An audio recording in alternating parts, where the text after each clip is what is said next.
Hello everyone, welcome back to our channel. आप सभी का इस यूट्यूब प्लेटफॉर्म पे स्वागत है। मेरा नाम है प्रतिभा। तो जैसे हम कभी भी पढ़ाई करते हैं तो हम एक ऐसा टॉपिक चुनते हैं जिसके आने की संभावना हमेशा ज़्यादा होती है, राइट। कभी भी हम सिलेबस देखते हैं, उसके बाद हमने न्यू पैटर्न देखा, प्रीवियस ईयर पेपर देखे, हमें थोड़ा सा ये पता चला कि कहाँ से चीज़ें ज़्यादा पूछी जाती हैं, तो हम उस चीज़ों को ज़्यादा रेफर करते हैं। आज मैं आपसे बात करने वाली हूँ एक ऐसे टॉपिक की जो आपके पेपर 1 में भी पूछा जाता है और पेपर 2 में भी। हाँ जी, आप सही समझ रहे हैं, हम बात कर रहे हैं आपके रिसर्च एप्टीट्यूड की। तो यहाँ पे जो रिसर्च के क्वेश्चन हैं, यानी आपका अनुसंधान से क्वेश्चन है, ये हम पिछली क्लासेस में भी कर चुके हैं। हमने पिछली क्लासेस में 50 तक क्वेश्चंस किए थे और आज की जो क्लास होगी उसी से हम आगे कंटिन्यू करेंगे। सो ये जो आपकी पीडीएफ है ये मैं आपको टेलीग्राम पे सेंड कर दूंगी आंसर के साथ। सो आप एक बार जरूर रीड कर लीजिएगा दोबारा। इससे क्या होता है कि जो क्वेश्चन हमारे रह जाते हैं या जो क्वेश्चन नहीं समझ में आए हैं तो फिर पढ़ने से भी अच्छे से समझ में आ जाते हैं। तो यहाँ बातचीत ना करते हुए मैं क्लास स्टार्ट करूंगी। अगर आपको ये आज का सेशन पसंद आए तो लाइक शेयर सब्सक्राइब जरूर कीजिएगा। और अगर आप टेलीग्राम चैनल से जुड़ना चाहते हैं तो डिस्क्रिप्शन में मैंने उसका लिंक दिया है, आप उस लिंक पे क्लिक करके भी जुड़ सकते हैं, या फिर आप टेलीग्राम पे home science by Pratibha Shukla search करेंगे तो भी आपको मिल जाएगा। ठीक है, तो बढ़ते हैं आज की क्लास में और देखते हैं 51 से क्वेश्चन। 50 तक तो हम ऑलरेडी कर चुके हैं। ठीक है, ये क्वेश्चन हमने ऑलरेडी कर लिया है। अगर अभी तक आपने वो क्लासेस नहीं देखी हैं तो प्लीज देख ले, क्योंकि जो ये क्वेश्चन मैं आपको करवा रही हूँ हूबहू ऐसे ही क्वेश्चन आपको यूजीसी नेट एग्जाम में देखने को मिलेंगे। सो बिल्कुल भी स्किप मत कीजिएगा। एंड जितनी अभी तक मैंने आपको होम साइंस की हो या पेपर 1 की मैं यूनिट्स वाइज चीजें करा रही हूँ उनको आप देखते चलें, क्योंकि यूनिट्स वाइज चीजें हमें हर जगह नहीं मिलती हैं और यहाँ पे आपके लिए अच्छा मौका है कि आप यूनिट्स वाइज सारी चीजें कंप्लीट कर रहे हैं। ठीक है, तो यहाँ तक तो मैंने आपको 50 तक आंसर भी मेंशन कर दिया है। सो कोई प्रॉब्लम नहीं होगी आपको रीड करने में। एंड स्टार्ट करते हैं 51 से। ओके, सो पहला क्वेश्चन, आप पहला ही क्वेश्चन मान लीजिए 51 का।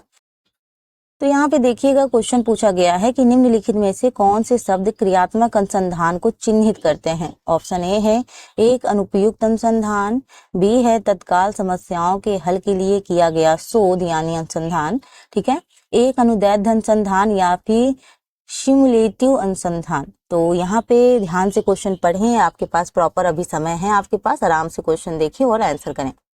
ठीक है, तो यहाँ पे हमने कहा था कि जब हम ऐसे क्वेश्चनों को करेंगे तो एक्सप्लेनेशन अभी नहीं करेंगे, फिर धीरे धीरे करके होगा।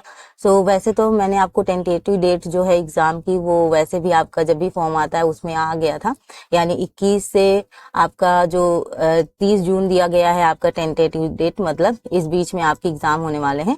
तो अभी तो थोड़ा सा हमें और ज्यादा मेहनत करने की जरूरत है, ज्यादा से ज्यादा क्वेश्चन अटेम्प्ट करने की जरूरत है। अब हम वेट नहीं कर सकते किसी चीज का, क्योंकि हालांकि आप जानते हैं कि टाइम बहुत ज्यादा निकलता जा रहा है और कम समय में ज्यादा से ज्यादा प्रिपरेशन करनी है। एक्चुअली मेरे थोड़ा सा फैमिली में इश्यू है, सो इस वजह से मैं प्रॉपर तरीके से क्लास नहीं ला पा रही हूँ, लेकिन मैं पूरी कोशिश कर रही हूँ कि मैं आपको पूरी तरीके से क्लासेस दे पाऊँ। आई होप आप सब समझ रहे होंगे।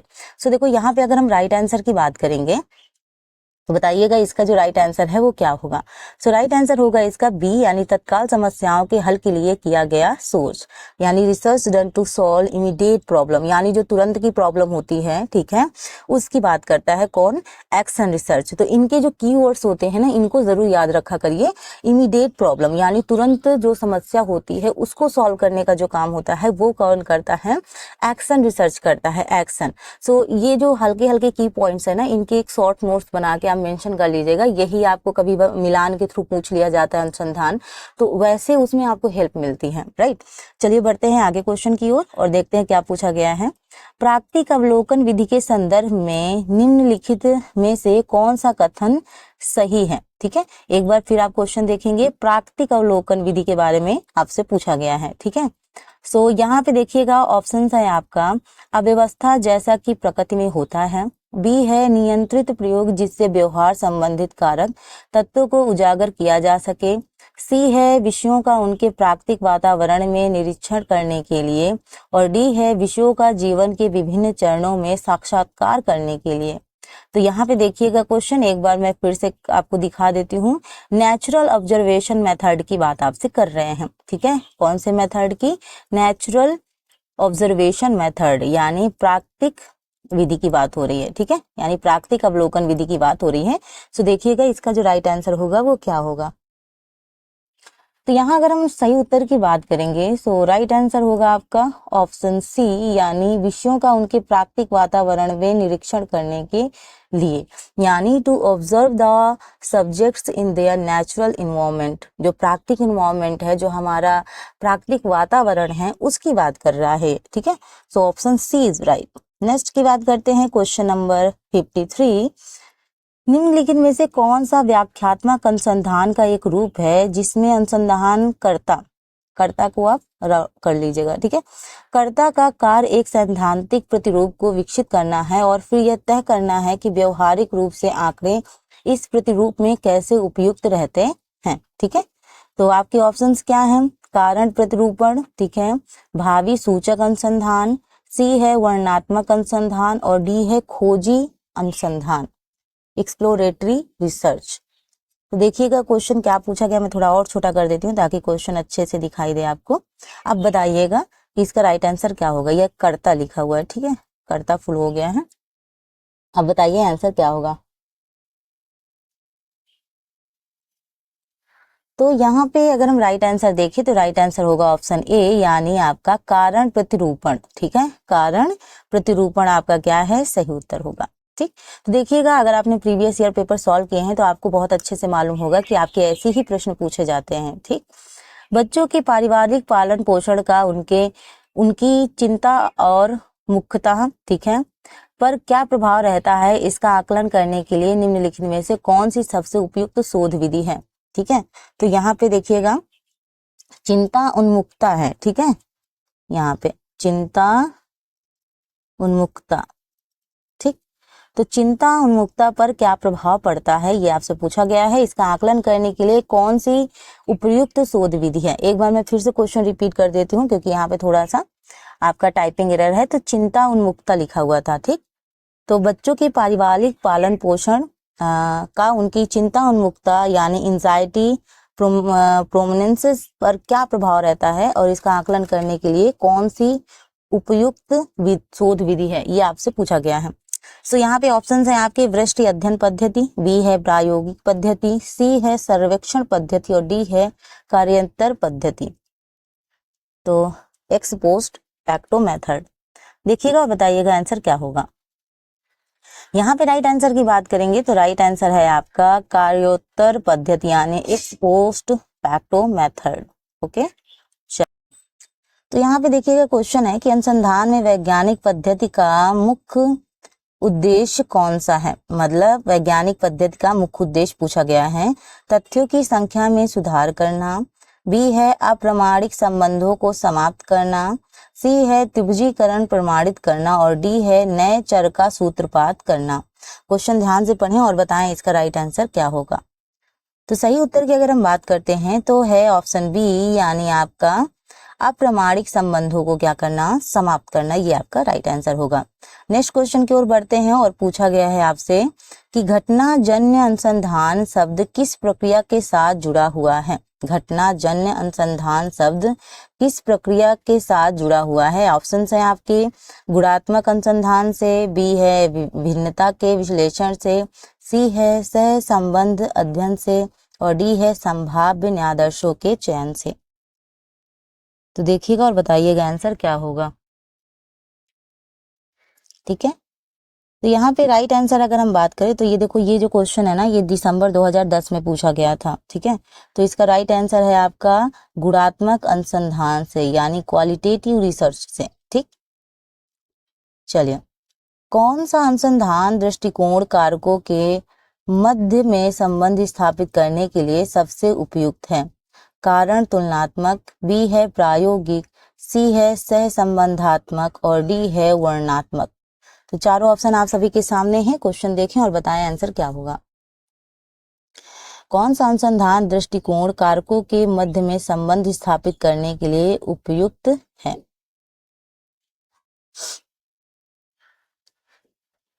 चलिए, तो यहाँ अगर हम बात करें सही उत्तर की तो सही उत्तर आपका क्या होगा, एक्सपेरिमेंटल यानी प्रायोगिक। वेट, ठीक है, कौन सा होगा आपका, एक्सपेरिमेंटल यानी प्रायोगिक, ऑप्शन बी। चलें, अब बात की गई है नेक्स्ट क्वेश्चन की। नेक्स्ट क्वेश्चन क्या पूछा गया है आपसे कि विज्ञान, सामाजिक विज्ञान, मानविकी विषयों में अनुसंधान की महत्वपूर्ण पूर्वाकांक्षित वस्तुएं हैं। ऑप्शंस हैं आपके प्रयोगशाला कौशल, अभिलेख, पर्यवेक्षक और विषय। बी है पर्यवेक्षक, विषय, महत्वपूर्ण विश्लेषण और धैर्य। सी है अभिलेखागार, पर्यवेक्षक, विषय और सोच में लचीलापन। और यहाँ पे डी है आपका विषय, पर्यवेक्षक, अच्छा स्वभाव और पूर्वाग्रह विचार। तो ये देखिएगा आपके चारों ऑप्शन आप सभी के सामने हैं, बताइएगा आंसर क्या सही होगा।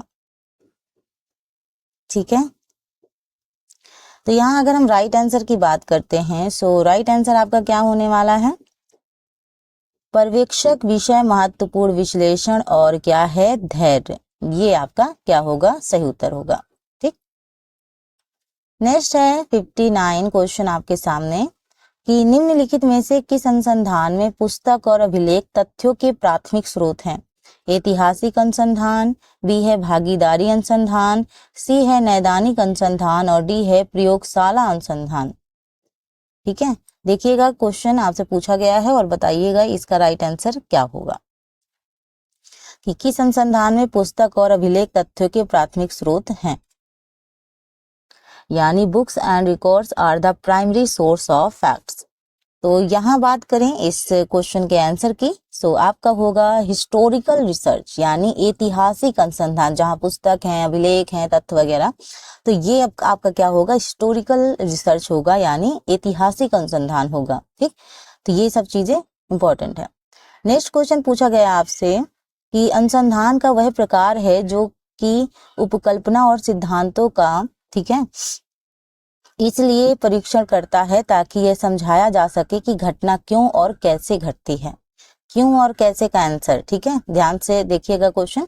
और ऑप्शन है वर्णनात्मक अनुसंधान, बी है भविष्य सूचक अनुसंधान, सी है व्याख्यात्मक अनुसंधान और डी है उपरोक्त में से कोई नहीं। अब देखिएगा प्रश्न और बताइएगा आंसर क्या हो सकता है। तो देखो ये क्वेश्चन ना जून 2007 में पूछा गया था। देखिएगा, अनुसंधान का वह प्रकार है जो कि उपकल्पना और सिद्धांतों का इसलिए परीक्षण करता है ताकि यह समझाया जा सके कि घटना क्यों और कैसे घटती है। तो क्यों और अगर कैसे का आंसर देना है तो ये क्या होगा, आपका व्याख्यात्मक अनुसंधान होगा। ठीक है, एक्सप्लेनेटरी रिसर्च,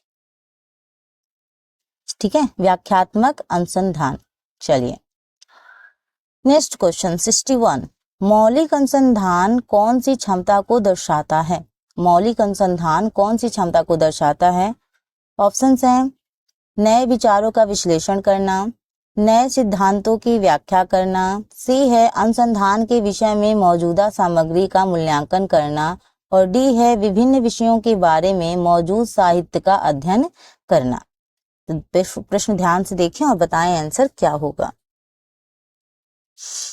तो यहाँ अगर हम बात करें राइट आंसर की, सो राइट आंसर आपका क्या होने वाला है, ये है आपका नए सिद्धांतों की व्याख्या करना। ओके, चलिए अध्ययन का खोज पूर्ण वर्णनात्मक विश्लेषण, ठीक है, विश्लेषणात्मक या भविष्य शीर्षक अनुसंधान में वर्गीकरण किस पर आधारित है। फिर से मैं क्वेश्चन पढ़ रही हूँ, ध्यान से सुनिएगा। अध्ययन का खोज पूर्ण वर्णनात्मक विश्लेषणात्मक, ठीक है, यहाँ पे दूर हो गया है विश्लेषणात्मक, ठीक है, और यह भविष्य सूचक, ये पता नहीं इस बार टाइपिंग का क्या एरर है, मैं आप लोग को रुको दोबारा लिख देती हूँ। ठीक है, अध्ययन का आपका लिखा हुआ है खोजपूर्ण वर्णनात्मक, ठीक है, विश्लेषणात्मक, एक सेकेंड, मेरा हैंडराइटिंग भी आपको समझ में नहीं आने वाला। खोजपूर्ण आपका वर्णनात्मक, ठीक है, और उसके बाद आपका विश्लेषणात्मक या भविष्य सूचक, या भविष्य सूचक, ठीक है, अनुसंधान में वर्गीकरण किस पर आधारित है, ये आपसे पूछा गया है। ठीक है, तो थोड़ा सा अगर कभी कभी होता है ना टाइपिंग में एरर होता है और यहाँ पे जैसे थोड़ा बहुत मिस्टेक है, तो जो भी मिस्टेक होंगी वो उसको मैं ऑलरेडी करेक्ट कर दूंगी। तो कभी भी डाउट मत कीजिएगा कि मैम क्वेश्चन तो नहीं गलत होगा, हम क्वेश्चन गलत तो नहीं पढ़ रहे हैं, ये बिल्कुल ऐसा नहीं होने वाला है। ठीक है, तो यहाँ पे कुछ भी प्रॉब्लम होगी तो मैं हूँ इसके लिए। तो यहाँ पे बताइएगा, आपसे पूछा गया है वर्गीकरण किस पर आधारित है। अब देखते हैं ऑप्शंस आपके, तर्क, परिणाम, प्रक्रिया और उद्देश्य। तो क्वेश्चन में फिर से एक बार बोल दे रही हूँ कि अध्ययन का खोजपूर्ण, वर्णनात्मक, विश्लेषणात्मक या भविष्य सूचक अनुसंधान में वर्गीकरण किस पर आधारित है। तो वो आधारित है आपके ऑब्जेक्टिव पे, यानी उद्देश्य पर आधारित है। ठीक है, चलिए नेक्स्ट क्वेश्चन पूछा गया है, निम्नलिखित अनुसंधान विधियों में से कारणता के संबंध में सबसे महत्वपूर्ण प्रमाण कौन सा है। ऑप्शन पहला है प्रायोगिक, बी है कारण तुलनात्मक, सी है सहसंबंधात्मक, ठीक है, और आपका डी है उपरोक्त में से कोई नहीं। ठीक है, बताइएगा आंसर क्या होगा। ध्यान से देखिए क्वेश्चन और बताइएगा आंसर इसका क्या राइट होने वाला है। तो यहाँ पे एक्सपेरिमेंटल होगा राइट आंसर, यानी ऑप्शन जो पहला है ये इसका क्या है, सही उत्तर है। बात करते हैं नेक्स्ट क्वेश्चन की, और नेक्स्ट क्वेश्चन पूछा गया है आपसे, वेट, ठीक है, थोड़ा मुझे और छोटा करना पड़ेगा, ये दिख नहीं रहा है। 64 आपसे पूछा गया है कि केस अध्ययन की सबसे बड़ी सीमा कौन सी है। ठीक है, केस अध्ययन की सबसे बड़ी सीमा कौन सी है। कुछ भी विषय हैं जिनके लिए ये उपयुक्त होती है, इनमें कोई नियंत्रण समूह नहीं है, इसमें एक बड़े न्यायाधीश की आवश्यकता होती है, और डी है उपरोक्त में से कोई नहीं। बताएं आंसर क्या होगा। आई होप आपको दिख रहा होगा क्वेश्चन कंप्लीट, बिकॉज क्या है ना कि यहाँ पे थोड़ा सा मैं जूम करूंगी ना तो फिर आधा चीज कट जाएगा। ठीक है, तो इस वजह से मुझे थोड़ा सा आपको ऐसा करना पड़ रहा है। अब बताइएगा आंसर क्या होगा। तो यहाँ राइट आंसर की बात करेंगे तो आपका होगा राइट आंसर, इनमें कोई नियंत्रण समूह नहीं है, there is no control group. ठीक, ऑप्शन जो बी है वो आपका सही आंसर है। अगर आपको अच्छे से ना दिखाई दे रहा हो ना तो आप थोड़ा अपनी स्क्रीन को जूम कर लीजिएगा और अच्छे से दिखेगा। नेक्स्ट क्वेश्चन पूछा गया है आपसे, ठीक है, क्वेश्चन क्या है देखिएगा, वेट। क्वेश्चन पूछा गया है, निम्नलिखित में से कौन सी अनुसंधान विधि को नियंत्रित अवलोकन कहा जा सकता है। ऐतिहासिक अनुसंधान, बी है दार्शनिक अनुसंधान, सी है क्षेत्र प्रयोग, और डी है उपरोक्त सभी। तो बताइएगा इसका आंसर क्या होगा। सभी क्वेश्चन देखें, बताएं आंसर क्या होने वाला है। ऑप्शन सी क्षेत्र प्रयोग, ठीक है, यानी फील्ड एक्सपेरिमेंट। चलिए नेक्स्ट क्वेश्चन है 66, आपका क्षेत्रकार पर आधारित अनुसंधान को किस रूप में वर्गीकृत किया गया है। अनुभव सिद्ध, बी है ऐतिहासिक, सी है प्रायोगिक, और डी है आपका जीवनिक। बताइएगा क्षेत्रकार पर आधारित अनुसंधान को किस रूप में वर्गीकृत किया गया है। तो यहाँ पे आपका होगा एम्पिरिकल, यानी अनुभव सिद्ध। ये आपका ऑप्शन जो पहला है ये आपका राइट आंसर होगा। ठीक है, 67 है आपका क्वेश्चन कि निम्नलिखित में से कौन सा एक अनुदैर्ध्य अभिकल्प नहीं है। नहीं है पूछा गया, याद रखेंगे। पैनल, बी है क्रॉस सेक्शन, सी है प्रवृत्ति, और डी है दोनों ए और सी।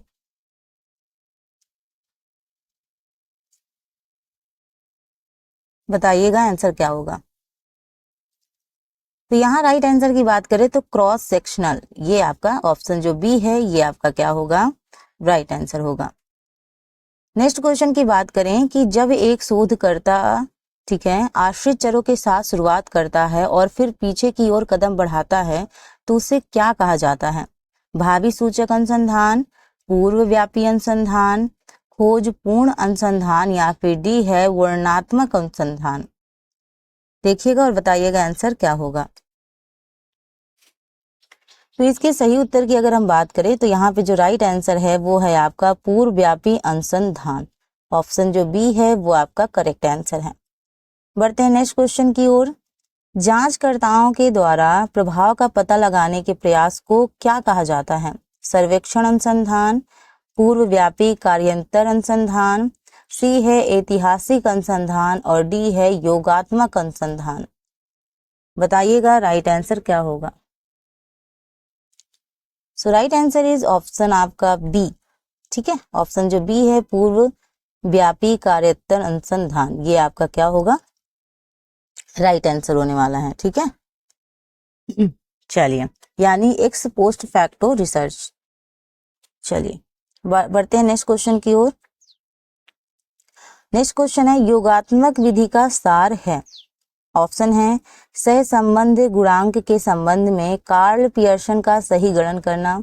बी है विषयों से उनके व्यक्तिपरक अनुभव के बारे में प्रत्यक्ष रिपोर्ट प्राप्त करना। सी है सावधानी पूर्वक परिणाम लेना और रिकॉर्ड लिखना। और डी है कारण और प्रभाव संबंध की पहचान करने के लिए नियंत्रण का प्रयोग करना। तो प्रयोगात्मक विधि का सार आपसे पूछा गया है। तो यहाँ पे राइट आंसर आपका होगा ऑप्शन डी, यानी कारण और प्रभाव संबंध की पहचान करने के लिए नियंत्रण का उपयोग करना। ऑप्शन जो डी है वो आपका क्या होगा, सही उत्तर होने वाला है। ठीक है, तो ये रहे आज के इम्पोर्टेंट आपके क्वेश्चन। आई होप आप सभी को आज का सेशन पसंद आया होगा।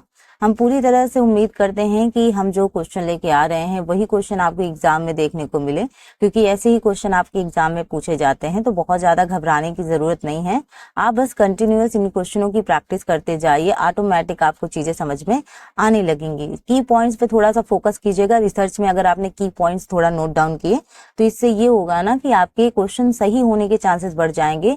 और की पॉइंट्स थोड़ा सा पता होने से ना लंबे लंबे क्वेश्चन आते हैं, आपका टाइम बचता है, तो इस वजह से थोड़ा हमें उस चीज का भी ध्यान रखना चाहिए। मिलते हैं अपने अगले क्लास में, तब तक अपना ख्याल रखिएगा, अपने माता पिता का ख्याल रखिएगा। Thank you for watching, thank you so much, bye bye.